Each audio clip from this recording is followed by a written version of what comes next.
날씨가 추워지면 부쩍 화장실을 더 자주 찾게 되죠. 그런데 유독 화장실 가는 것 때문에 일상생활에서 불편함을 겪는 분들이 있습니다. 바로 요실금처럼 배뇨장애를 가진 분들이 아닐까 싶은데요. 특히 요즘 같은 겨울철에는 배뇨 질환이 더 악화될 수 있기 때문에 주의를 해야 한다고 합니다. 자, 오늘은 비뇨의학과 전문의 조성태 교수를 모시고요. 요실금에 대해 자세히 알아보도록 하겠습니다.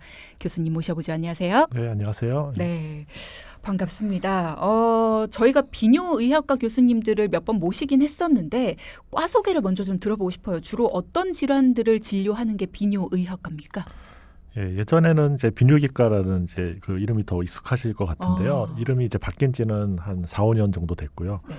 예, 우리가 이제 소변을 만드는 이제 기관이 신장이고, 그 소변이 만들어지면은 채워서 이렇게 저장을 했다가 내보내기 직전까지 소변을 이제 갖고 있는 게 방광이거든요. 네.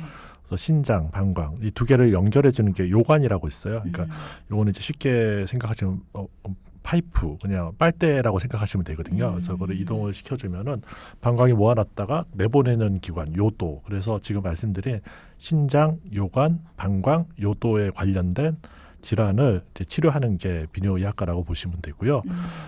신장 자체의 어떤 문제, 기능의 문제는 이제 신장내과라는 과가 있기 때문에 거기서 하지만 저희는 이제 수술에 관련된 뭐 예를 들면 신장암이라든지 방광암이라든지 뭐 전립선암이라든지 그런 수술에 관련된 거는 또 저희 과에서 또 다 하고 있어서요.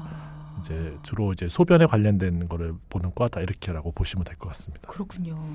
흔히 비뇨기과라고 하면은 남성 생식과 관련한 장기를 다루는 곳이다 이렇게 생각하는 분들이 많았는데 예. 저희가 너무 폭을 좁게 생각하고 있었네요. 거기에 이제 플러스 남성 생식기 보는 게 맞고요. 예. 그렇군요. 예.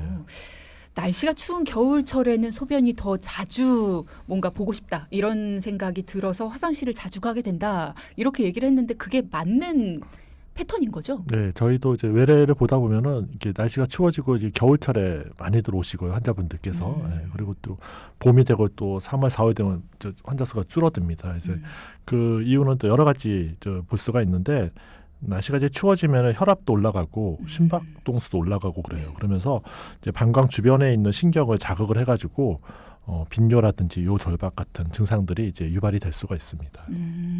그러면 하루에 몇 번 화장실을 가야 그러니까 소변을 봐야지 이건 정상의 범위다 이렇게 볼 수 있나요?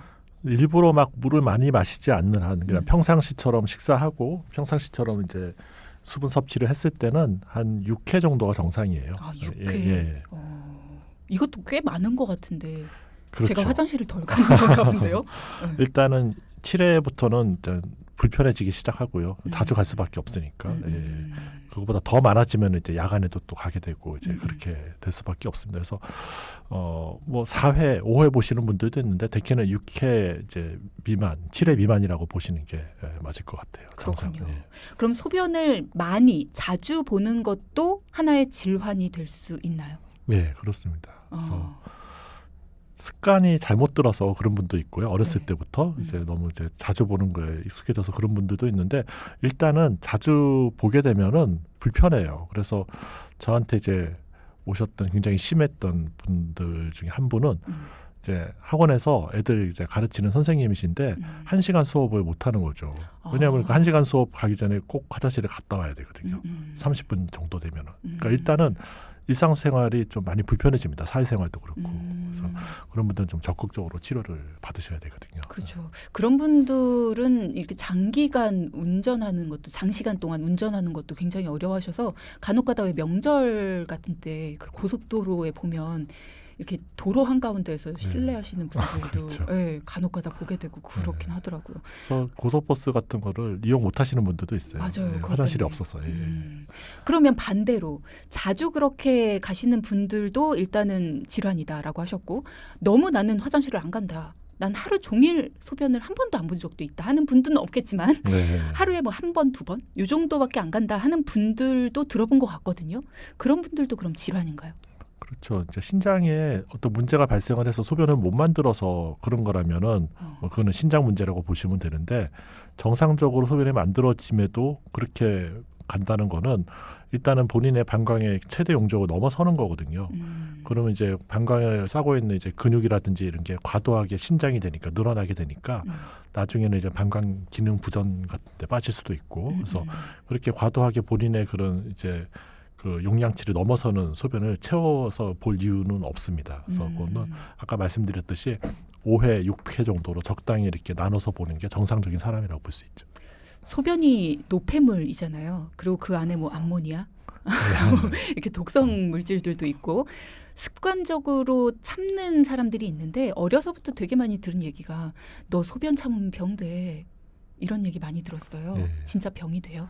그렇죠. 지나치게 참으면은 그럴 수가 있습니다. 그래서 그런 이제 기능적인 면에서는 좀 전에 말씀드린 것처럼 이렇게 나중에 방광 수축 기능에 문제가 생길 수도 있지만 또 과도하게 참게 되면은 그 안에서 또 예를 들어서 세균이 들어간다든지 그런 방광염도 생길 수가 있는 거고요. 그래서 뭐든지 이게 우리 생리적인 리듬에 따라서 그 2-3시간 정도 되면 화장실을 가는 게 맞죠. 이게 예. 그렇게 되면은 하루에 한 5번, 6번 보는 게 딱 맞는 그 횟수가 되거든요. 오늘 교수님 이야기를 막 듣다 보니까 잠시 후에 우리 들을 노래가 생각났어요, 피디님. 리듬을 쳐줘요. 리듬에 맞춰서 화장실을 가라고 몇 번 말씀하셔가지고 창피하지 마요, 작가님. 자, 그러면 오늘의 주제라고 앞서 소개를 해드렸던 게 요실금입니다. 요실금이라는 거는 어떤 겁니까? 그러니까 소변을 나도 모르게 이렇게 흘리는 거예요. 그러니까 이제 속옷에 이렇게 흘리는 거를 요실금이라고 얘기를 하거든요. 그래서 좀 더 이제 구체적으로 우리가 정의를 내리면은 그로 인해서 이제 위생상 문제가 생기고 네. 또 사회적인 이제 이제 대인 관계에 문제가 생기고 이제 그런 것들까지 포함을 하는 거라 이제 간단하게 말씀드리면 이제 소변을 새는 거, 또 길게 이제 풀어서 얘기하면 그로 인해서 여러 가지 문제가 발생하는 걸 얘기합니다. 그러니까 소변이 샌다라는 거는 내가 원치 않은 순간에 소변을 보는 거네요. 그렇습니다. 그죠? 예. 그러면은 이 요실금의 원인은 뭘까요? 이게 여러 가지가 있습니다. 그래서 뭐 쉽게 생각하시면은 우리 이제 수도꼭지가 이제 고장이 나면은 똑똑똑똑 떨어지잖아요. 수도꼭지도 잠글 때는 확실하게 잠궈서 물방울이 떨어지지 않게 해주고, 네. 그다음에 이제 틀어줄 때는 확실하게 풀어서 굉장히 좋은 압력으로 이렇게 물이 나오게끔 해주는 게 맞는데 이게 꽉 안 잠겼다고 보시면 돼요. 요실금이라는 거는. 그러니까 방울방울 똑똑똑똑 떨어질 때는 뭐 예를 들어 수도라면 이제 밸브를 교체를 해야 되겠죠. 이제 그런 것처럼 여기 또 관략근에 문제가 생기면은 이제 그럴 수가 있고요. 또 두 번째는 관략근에 문제는 없는데 네. 이제 과도하게 방광의 압력이 높아지면은 그 과도한 압력 때문에 소변을 밀고 나오는 거예요. 아, 수압이 높아진 거예요. 예, 그렇죠. 밑에 이제 그 밸브는 문제가 없는데 과도하게 압력이 올라가면 그래서 여러 가지 질환들이 있기 때문에 요실금도 어떻게 보면 그 큰 범위 안에서의 얘기이고 그 내면을 보게 되면은 여성, 남성 틀리고 또 질환에 따라 또 치료법이 틀리고 이제 그렇게 됩니다. 네. 요 이야기도 잠시 후 2부에서 자세하게 나눠보도록 하겠습니다. 요실금 때문에 고민이신 분들 혹은 요실금과 관련해서 궁금한 게 있는 분들은 저희 문자창 이용해 주시고요. 저희는 2부로 넘어가겠습니다.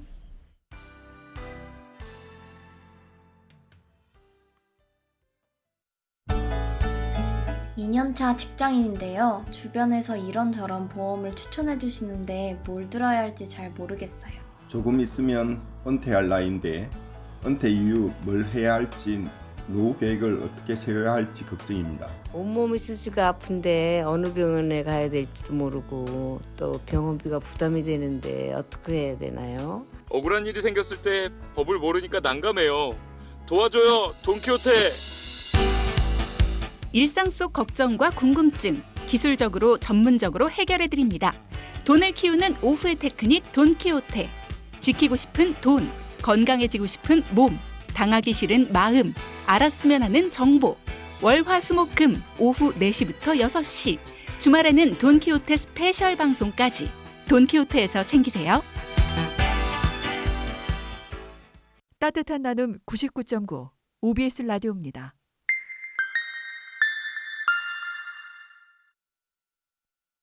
사람과 사람을 이어주는 얘기 세상과 세상을 이어주는 소식 따뜻한 나눔 그 속에 피어나는 행복 OBS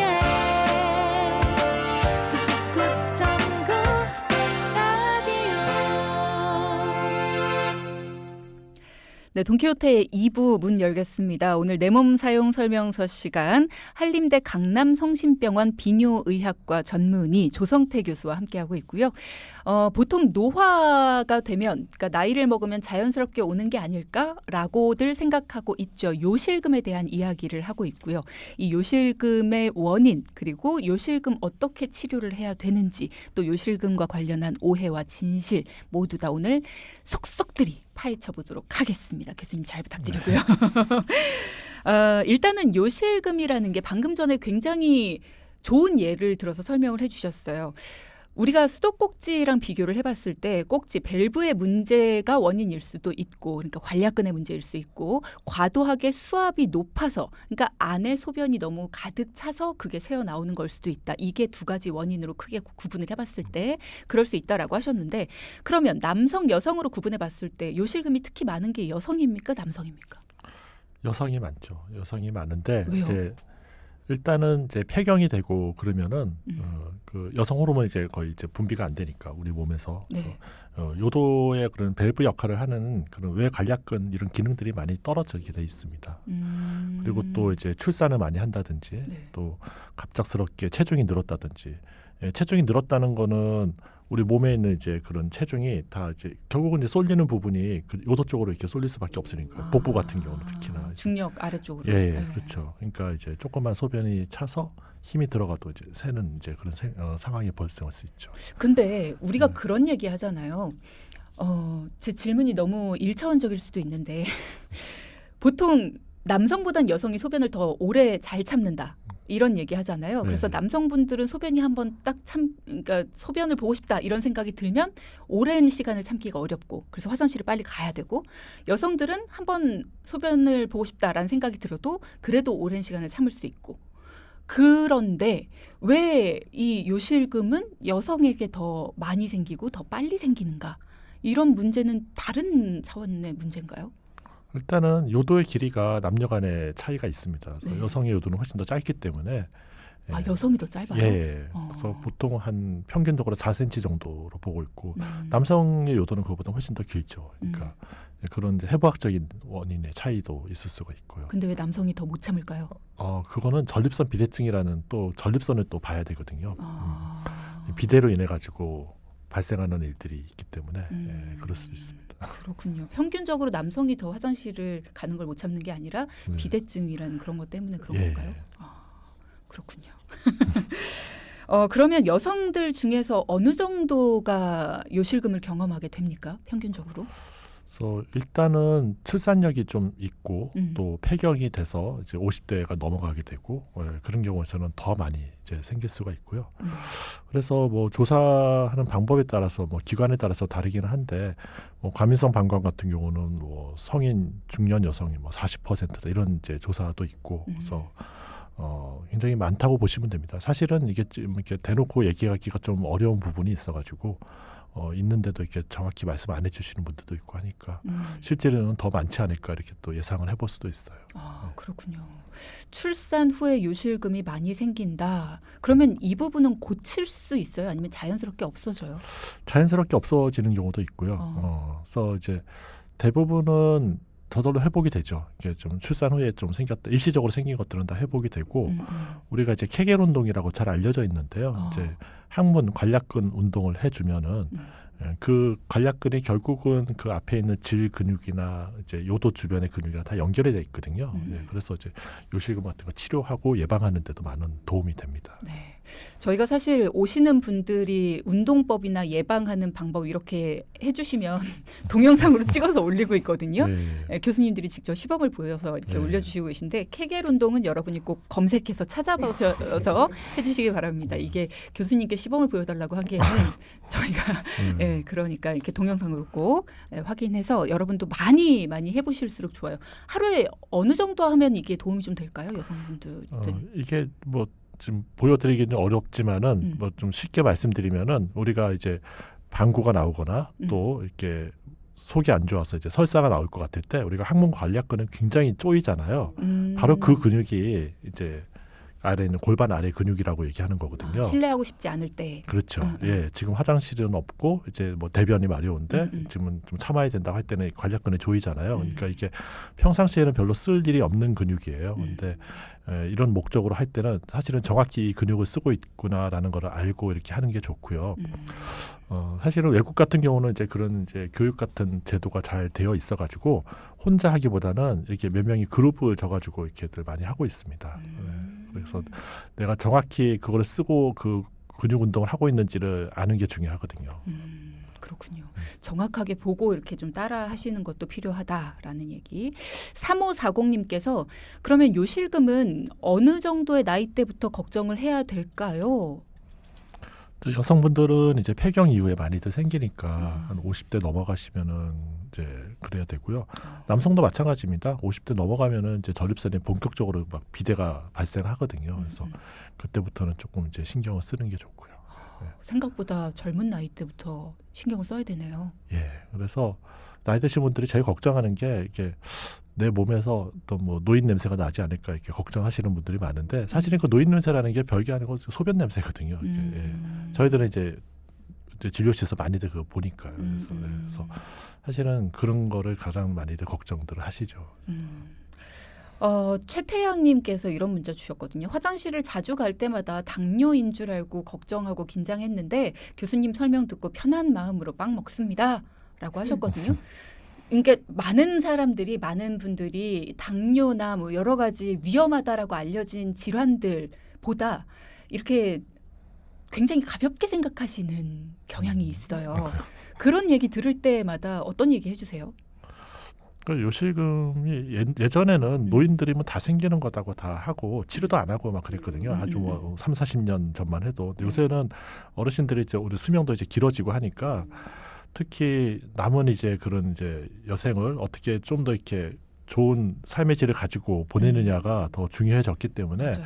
예전하고는 그런 이제 관심도도 달라졌고 훨씬 더 적극적으로 치료를 하려고 하고 있죠. 맞아요. 관리해야 됩니다. 네. 당뇨도 물론 위험한 질환입니다만 요실금도 관리하셔야 돼요.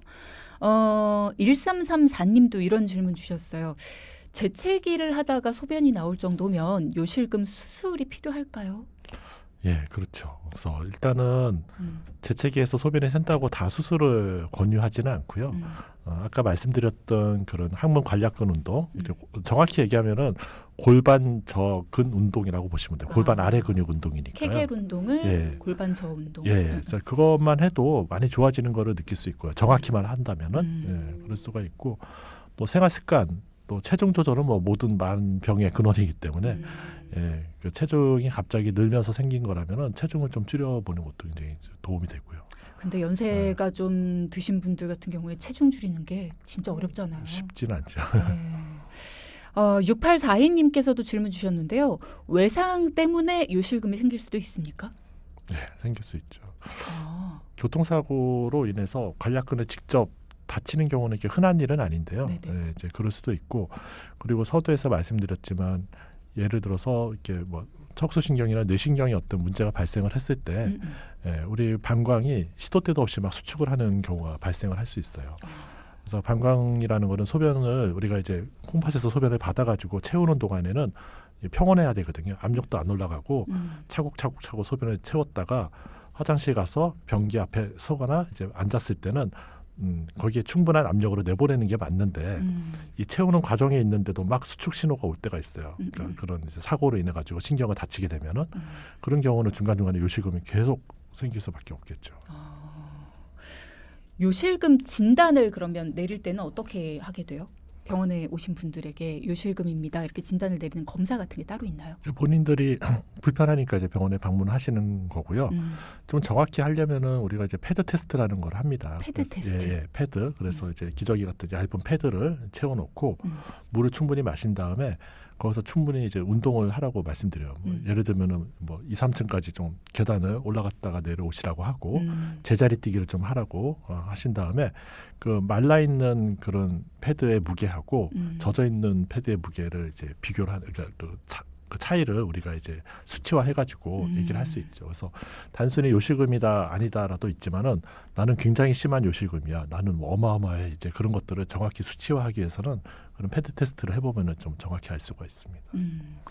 요즘에는 요실금 때문에 병원을 찾으시는 분들이 예전에 비해 많아졌다라고는 말씀을 하시지만 사실 많아지셨으나 삶의 질을 위해서 찾으시는 분들은 많으시지만 그래도 찾으시면서도 굉장히 많이 슬퍼하실 것 같다는 생각은 들어요.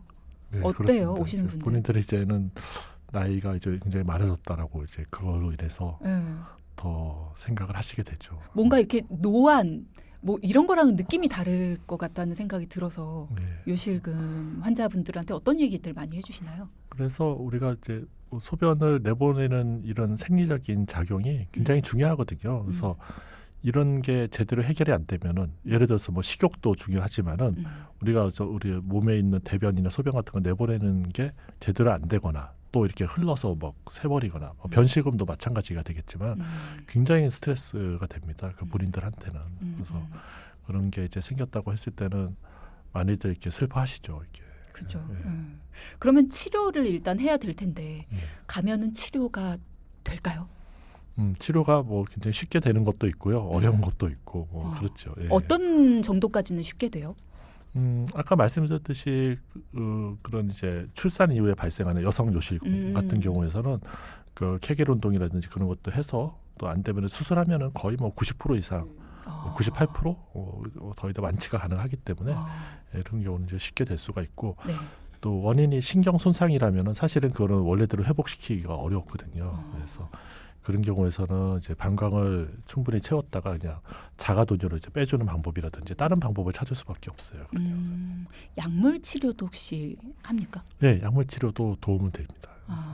근데 약물 치료로 이제 하는 거는 이제 절박성 요실금이라고 요절박이 좀 심해지면서 새버리는 경우 있어서 그런 경우. 절박성 요실금은 뭐예요? 예, 그거는 이제 요절박은 우리가 이제 소변을 채울 때는 이렇게 약간 평온하게 채운다고 말씀드렸잖아요. 근데 이제 소변이 100cc밖에 안 찼는데 갑자기 소변 마련 생각이 드는 거예요. 머릿속에서. 그래서 내가 지금 당장 이걸 화장실에 가서 해결하지 않으면은 큰일 날 것처럼 해서 막 급하게 가다가 중간에 화장실에 또 가기 전에 그냥 밑에 봐버리는 거죠. 그러니까 화장실 가고 싶은 마음이 절박해진다 뭐 이렇게 맞습니다. 이해를 하면 되는 건가요? 그래서 그냥 중간에 화장실에서 변기에 앉지도 않았는데 미리 소변을 이렇게 봐버리는 경우 이제 그런 경우는 그 신경 조절을 해주는 약이 있어요. 그래서 그 약을 쓰게 되면은 많이 좋아질 수 있습니다. 그렇군요. 종류에 따라서 또 치료법도 달라질 수가 있다. 50대가 되면서 소변을 볼 때 잔뇨가 있는 느낌이 있는데 이건 자연적인 현상일까요? 질병이 진행되고 있는 걸까요? 궁금합니다. 남성 같은 경우는 이제 진행이 되는 거죠. 전립선이 커짐으로 인해서 이렇게 제대로 배출이 안 되니까. 그래서 이제 전립선 약을 이제 그때부터 드시기 시작하시는 분들도 있고요. 여성분들은 사실은 그렇게 흔한 일은 아니에요. 그러니까 소변에 이제 잔뇨감은 있지만 잔뇨가 이렇게 쌓이는 경우는 흔한 일은 아니고 물론 이제 뭐 70대, 80대 이렇게 연세 많으시는 분들은 방광의 기능 자체가 문제가 생겨서 제대로 배출이 안 돼서 그럴 수가 있고요. 또 당뇨를 오랫동안 알아오신 분들은 당뇨로 인해 가지고 또 이렇게 어떤 신경 기능이나 이런 것들이 지장이 생기기 때문에 소변 배출이 좀 어려울 수도 있습니다. 저희가 조만간에 이 잔뇨와 관련해서 전립선 비대와 관련해서 교수님을 한번 모시고 얘기를 나눠봐야 될 것 같다라는 생각이 듭니다. 저희 습관적으로 이렇게 방송 때 섭외를 하거든요. 예. 네, 불편하셨다면 죄송하고 아닙니다. 괜찮으시다면 다음에 예. 꼭 부탁드립니다. 예, 감사합니다. 저희가 감사하죠. 계속해서 여러분의 궁금증과 그리고 또 제 궁금증까지 함께 교수님께 여쭤보도록 하죠. 요실금 환자는 수분 섭취를 할 때 좀 주의해야 될 점도 있을 것 같아요. 뭐 덜 마셔라 아니면 자기 전에 좀 물을 마시지 말아라 뭐 이런 것들이 있나요 혹시? 예, 그런 것도 중요합니다. 근데 사실은 뭐든지 과하면 안 좋거든요. 요새 워낙에 물 마시는 게 뭐 건강에 좋다는 이제 그런 정보들이 많이 제공이 되니까 네. 물을 많이 마시는 분들이 있는데 정말로 지나치게 많이 마시는 분들이 있어요. 그래서 정말 그 우리가 배뇨일지를 써오게 되면은 그 사람의 소변의 양을 알 수가 있는데 네. 3,000, 4,000cc까지 보시는 분들이 있더라고요, 하루에. 그분들은 그만한 소변을 만들기 위해서 어마어마한 물을 마셨다는 얘기거든요. 그래서 뭐든지 과하면은 별로 좋지는 않습니다. 그렇군요. 그러면 뭐 이렇게 수분이 많이 들어간 과일이라든가 네. 뭐 이런 것들을 조금 남들보다 덜 먹어야 된다든가 이런 건 없어요? 그런 거는 이제 심한 분들은 그렇게 할 필요가 있죠. 근데 그것보다도 더 중요한 거는 요새 워낙 또 커피가 이제 보편화되다 보니까 카페인을 진짜 과도하게 섭취하는 분들이 꽤 많습니다. 특히 이제 공부하는 학생들도 그렇고 네. 직장인들도 그렇고 커피 하루에 뭐 4-5잔씩 마시는 분들도 있는데 그런 분들은 일단 그것만 좀 줄이거나 끊어도 바로 이제 정상으로 돌아올 수가 있거든요. 그래서 그런 생활 습관도 굉장히 중요하고요. 음식도 너무 이렇게 자극적인 음식, 뭐 굉장히 뭐 맵고 막 시고 이제 그런 것들은 별로 좋지는 않아요. 그런 게 요실금하고 관련이 있어요? 결국은 우리 입으로 들어가는 그런 이제 수분, 액체류들은 다 이제 소변으로 만들어지잖아요. 그럼 그것이 이제 방광에서 자극을 하는 거죠. 캡사이신 같은 것들이 이제 그럴 수가 있기 때문에. 요실금이라는 게 결국은 노화로 인해서 발생되는 질병이다, 질환이다 이렇게 다들 생각을 하고 계셔서 지금 말씀을 들으면서 문득 궁금해진 게 교수님께서 봤던 가장 어린 젊은 요실금 환자는 몇 세 정도세요? 그런 이제 나중에 후천적으로 생긴 거라면 20대 뭐 또 20대도 있어요? 20대 뭐 10대 후반도 있고요. 근데 완전히 어린 애들 소아 같은 경우는 이제 선천적인 문제가 있기 때문에 별개라고 두더라도 성인의 이후에 나타나는 경우에서 그런 젊은 사람들도 꽤 있습니다. 그렇군요. 네. 그러니까 우리가 진짜 안심하고 있을 것도 아니고 예방을 하기 위해서 굉장히 많이 노력을 해야 된다는 생각이 들어요. 그러면 7694님의 질문도 여쭤보겠습니다. 요실금에 안 좋은 자세가 있을까요? 요실금에 딱 안 좋은 자세는 없는데 우리가 이제 소변을 보는 그런 이제 생식기가 아래에 있으니까 네. 그 굉장히 좁은 의자에 오래 앉아 있는 거는 좋지는 않거든요. 대표적인 게 우리가 자전거라든지 이제 그런 아주 작은 안장에 오랫동안 앉아 있는 거, 또 장시간 운전하시는 분들 있잖아요. 그런 경우는 의자에서 뭐 한 번 앉았다 하면은 4시간, 5시간, 6시간 이렇게 장거리 운전하시는 분들은 중간중간에 이제 조금 이렇게 쉬었다 가는 게 좀 필요하죠. 그래서 우리 기사님들 많이 들으시거든요. 네. 승무원분들. 승무원분들은 이제 아시잖아요. 그 어디를 다니실 때 어디 신호가 좀 길다. 뭐 이런 데 다 아시니까 긴 신호에 딱 있을 때 피단에 딱 놓으시고 잠깐 기지개도 좀 켜시고 엉덩이를 일단 좀 들어서 기지개를 좀 켜주시면 좋을 것 같다는 생각이 드네요. 7799님께서 자연분만 이후에 요실금 증상이 생겼습니다. 얼마 정도의 시간이 지나야 나을까요? 이런 질문 주셨네요. 일단 자연분만을 하시게 되면은 그 골반 쪽이 좀 이제 넓어질 수밖에 없고 요도 쪽에도 아무래도 영향을 줄 수밖에 없거든요. 네. 그래서 이제 아기를 많이 낳으신 분들 예전에는 뭐 많이 요새는 뭐 워낙 저출산의 문제지만은 예전에 이제 아기 많이 낳으신 분들은 그런 게 생기는데 잘 예방할 수 있는 방법이 있습니다. 그 골반 아래 근육 운동, 아까 그런 케겔 운동 네. 같은 거를 해주게 되면은 대부분 많이 돌아오고요. 그래도 이제 해결이 안 되고 계속 체중은 늘고 또 폐경기 가까워지고 이제 그러면은 이제 수술을 해주는 게 좋고요. 네. 출산 전후로 계속 해주는 게 필요한 거죠. 네, 그렇습니다. 방금 수술 얘기를 해주셨는데 아까 수술 말씀해 주실 때 궁금했던 게 요실금 수술은 어떤 방법으로 해주는 거예요? 그래서 요실금 수술은 현재 제일 많이 하고 있는 게 중부 요도 슬링이라고 정확히 말씀드리면은 그런 수술이 되겠는데요.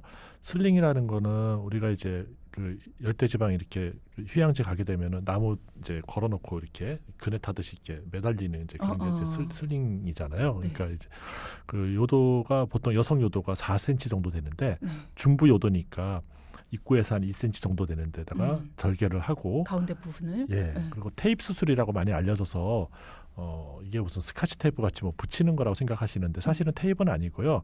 그 실을 짜가지고 테이프 모양으로 만들어준 거예요. 그래서 그거를 이제 중부 요대에다가 걸어주게 되면은 갑작스럽게 이렇게 힘이 들어갈 때 예를 들면 뭐 기침을 한다든지 크게 웃는다든지 뭐 무거운 짐을 든다든지 그랬을 때 그 슬링 그 테이프가 잡아줘요. 그 요도를 딱 잡아주기 때문에 소변이 안 새게 해주는 거죠. 그렇다고 그걸 꽉 묶어주는 건 아닙니다. 묶어버리면 소변이 아예 안 나오겠죠. 그렇죠.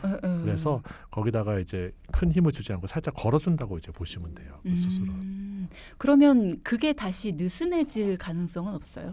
한번 그래서 이게 수술한 사실은 반영구적인 거고 네. 몸에서 녹아서 없어지는 실은 아니거든요. 그런데 다시 재발해서 오시는 분들은 대부분은 체중 증가입니다. 그래서 처음 수술 받았을 때 기준으로 뭐 10kg 이상 이렇게 체중이 늘었다든지 예, 이제 그런 경우에서는 그럴 수 있고 예, 폐경 이후에 이제 아무래도 여성 호르몬 관련이 있기 때문에 이제 그런 경우에서도 올 수 있습니다. 그러면 체중이 늘어서 다시 재발해서 왔다. 그럼 재수술을 할 수 있는 거예요? 네, 그럼 두 번째 하시는 분들도 꽤 있고. 아이고 그렇구나. 그러면 수술 이후에 후유증이 남거나 뭐 그런 건 없습니까? 예, 그거는 많이 그런 수술 방법들이 계속 개선이 되고 새로운 수술법들이 나오고 그래서 현재 나와 있는 거는 그렇게 부작용이나 그런 거는 거의 없다고 보셔도 돼요. 그렇군요. 뭔가 이렇게 요실금에 대해서 그리고 많은 분들이 이제 고민하고 계신 질환에 대해서 상담해 주시고 그런 교수님이셔서 그런지 목소리가 굉장히 따뜻하지 않아요? 그래서 다른 때는 이렇게 늘 질환에 대해서 설명을 하고 마무리를 지었는데 오늘은 요실금이라든가 이런 질환에 대해 고민하고 계신 분들께 한마디 해주시면서 마무리하면 어떨까 싶습니다. 네. 우리가 저도 이제 뭐 나이가 이제 있으면서 여러 가지 기관들이 고장이 나고 그러는데 뭐 다른 거는 뭐 예를 들어서 뭐 두통이 생겼다라든지 뭐 이렇게 혈압이 올랐다 이런 거는 자신 있게들 얘기하고 상담받고 이렇게 하려고 하는데 내가 요실금이 생겼어 이런 얘기는 사실은 친구들 간에도 좀 꺼내기 어려운 부분이거든요. 그래서 만약에 이제 그런 것 때문에 마음에 담아두시고 이렇게 힘드신 게 있다면은 너무 이렇게 거기에 대해서 이렇게 창피하거나 그러지 마시고 주변에 많습니다. 사실 얘기를 안 해서 그런 거지. 그러니까 적극적으로 치료 받으시면은 앞으로 남은 이제 그런 노후 인생이라든지 그런 것도 좀 다르게 사실 수가 있으니까 그렇게 하시는 게 좋을 것 같아요. 네, 힘내시라는 얘기 요약해서 해드리면서 오늘 내 몸 사용 설명서 시간에는 요실금에 대한 이야기 조성태 교수와 함께 알아봤습니다. 네, 오늘 말씀 너무 감사드립니다. 네, 감사합니다. 네, 다음번에 또 모실게요. 연락드리겠습니다.